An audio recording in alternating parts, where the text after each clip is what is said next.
సిరిసిల్ల జిల్లా తంగళ్లపల్లి గిరిజన సంక్షేమ గురుకుల పాఠశాలలో విద్యార్థులు ధర్నాకు దిగారు.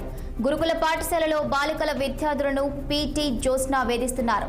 నెలవారీ సమయంలో బాత్రూంకు వెళ్లిన విద్యార్థులతో పీటీ జ్యోత్స్న అనుచితంగా ప్రవర్తిస్తున్నారు. దీంతో విద్యార్థులు పాఠశాల ప్రాంగణంలో 500 మంది విద్యార్థులు ఆందోళనకు దిగారు.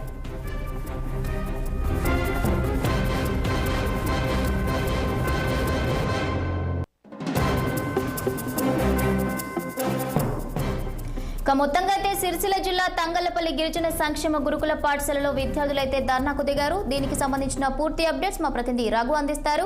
రఘు, చెప్పండి, అసలు అక్కడ పరిస్థితులు ఏ విధంగా ఉన్నాయి? ప్రధానంగా విద్యార్థులు ఏమని డిమాండ్ చేస్తున్నారు?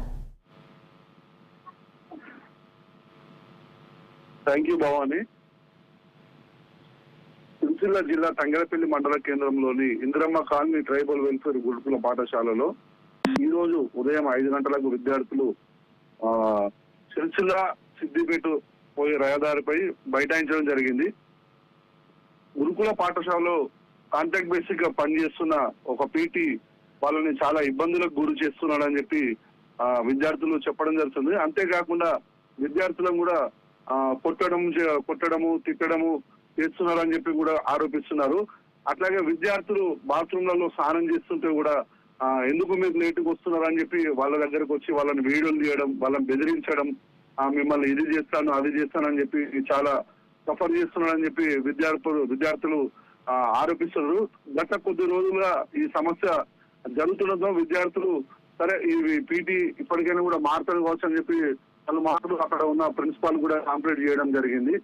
ఇప్పుడు కంప్లీట్ చేసిన తర్వాత కూడా ఆ పీటీ అనే వ్యక్తి ఆమె ఇప్పటికీ మారడం లేదని చెప్పి ఈ రోజు పొద్దున ఉదయం 5 గంటలకు విద్యార్థులందరూ రోడ్డెక్కి బైఠాయించడం జరిగింది.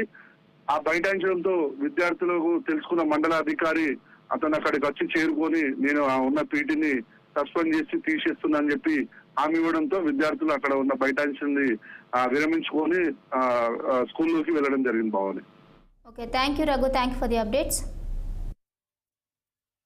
ఆరంపల్లి గురుకులం సార్ మాది. 5th క్లాస్ నుంచి ఉంటున్నాం మేము ఇక్కడ. 5th క్లాస్ నుంచి ఉంటున్నాం. జ్యోత్స్న పీటీ, ఆమెది గవర్నమెంట్ జాబ్ కూడా కాదు. ఆమె కన్నా ముందు 4 వచ్చిర్రు. వాళ్ళ మీద కంప్లైంట్స్ రాసుకుంటా వాళ్ళని పంపించేసింది. ఆమె ఉన్నా కూడా మేమేం అనలేదు. ప్రిన్సిపల్ కంప్లైంట్ ఇచ్చినాం, యాక్షన్ తీసుకోలేదు. వీపీకి ఇచ్చినాం, యాక్షన్ తీసుకోలేదు. జూనియర్ వీపీకి ఇచ్చినాం, యాక్షన్ తీసుకోలేదు. అసలు ఎవరిని చెప్పినా అసలు పట్టించుకుంటలేరు. మా పేరెంట్స్ మమ్మల్ని ఇక్కడ ప్రేమతో వదిలేసి వెళ్తారు సార్. కానీ మేము ఇక్కడ ప్రాబ్లమ్స్ ఫేస్ చేస్తున్నాం. ఒక స్టూడెంట్ ని ప్రే టైంలో పీరియడ్స్ ఉన్నప్పుడు ఒక ఆడపిల్లని బట్టలు లేకుండా బాత్రూమ్ లోకి వచ్చి కొడుతుంది సార్. ఇది టీచర్ కున్న క్వాలిటీ అయినా కొట్టుకుండా వీడియో రికార్డ్ చేస్తారు సార్. ఈ పర్సనల్ డైరీస్ అన్ని చదువుతుంది. ఇది ఒక టీచర్ కి ఉన్న క్వాలిటీ అయినా. మేడం సస్పెండ్ కావాలి, ఇక్కడికి వచ్చి మాట్లాడాలి, ఆ లెటర్ మాకు చూపించాలి. అప్పటి వరకు మేము ఇక్కడ నుంచి కదలేదు సార్. మమ్మల్ని ఎందుకు కొట్టిందంటే సార్ ప్రే టైం అయింది. మాకున్నది 1 hour time table. 1 hour time table లో టోటల్ 500 మెంబర్స్ మేము రెడీ అవుతున్నాం. 600 580 మా స్ట్రెంత్ సార్. 580 స్ట్రెంత్. అక్కడ సరిగా వాటర్ బెనిఫిట్స్ లేవు. ఒక్కటి నార్మల్టీ, ఒక్కటే క్లాస్. ఇన్ని స్ట్రగుల్స్ ఉన్నా కూడా మేము 1 hour లో ఇన్ టైం కి కింద ప్రేయర్కి వెళ్తాం. 1 hour లో ఒక్కటి కూడా ప్రాబ్లం ఉండదా సార్? Health issues ఉండయా?